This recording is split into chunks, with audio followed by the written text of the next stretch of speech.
ರಣವೀರ್ ಸಿಂಗ್ ದೈವವನ್ನು ಅನುಕರಿಸಿ ದೆವ್ವ ಎಂದರು ನಗುತ್ತಲೇ ಕೂತ Rishabh Shetty. Especially when the female ghosts gets inside your body. ಭಾರಿ ಆಕ್ರೋಶಕ್ಕೆ ಕಾರಣವಾಗಿದೆ.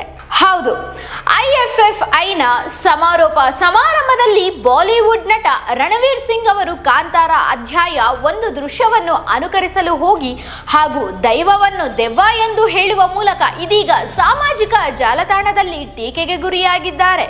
ಸಮಾರಂಭದಲ್ಲಿ ಭಾಗಿಯಾಗಿದ್ದ ನಟ ರಿಷಬ್ ಶೆಟ್ಟಿಯನ್ನು ಕಾಂತಾರ ಅಧ್ಯಾಯ 1 ಸಿನಿಮಾ ಅಭಿನಯಕ್ಕಾಗಿ ರಣಬೀರ್ ಕೊಂಡಾಡಿದ್ದಾರೆ. ಈ ವೇಳೆ ಸಿನಿಮಾವನ್ನು ಹೊಗಳುವಾಗ ದೈವವನ್ನು ದೆವ್ವ ಎಂದು ರಣಬೀರ್ ಹೇಳಿದ್ದಾರೆ. ಈ ವೇಳೆ ರಿಷಬ್ ಶೆಟ್ಟಿ ನಗುತ್ತಲೇ ಅದನ್ನು ಸ್ವೀಕರಿಸಿದ್ದಾರೆ. ಈ ವಿಡಿಯೋ ಸಾಮಾಜಿಕ ಜಾಲತಾಣಗಳಲ್ಲಿ ವೈರಲ್ ಆಗಿದ್ದು ರಿಷಬ್ ನಡೆಗೂ ಭಾರಿ ಆಕ್ರೋಶ ವ್ಯಕ್ತವಾಗಿದೆ. ಇವರೊಬ್ಬ ದೈವ ಭಕ್ತರೇ, ದೈವವನ್ನು ನಂಬುವವರೇ. ಈ ರೀತಿ ದೈವಕ್ಕೆ ಅಪಮಾನ ಮಾಡುವಾಗ ಕಣ್ಣು ಕಾಣದ ಹಾಗೆ ಮೂಕರಂತೆ ಕುಳಿತಿದ್ದಾರೆ ಎಂದು ಒಬ್ಬರು ಕಾಮೆಂಟ್ ಮಾಡಿದ್ದಾರೆ.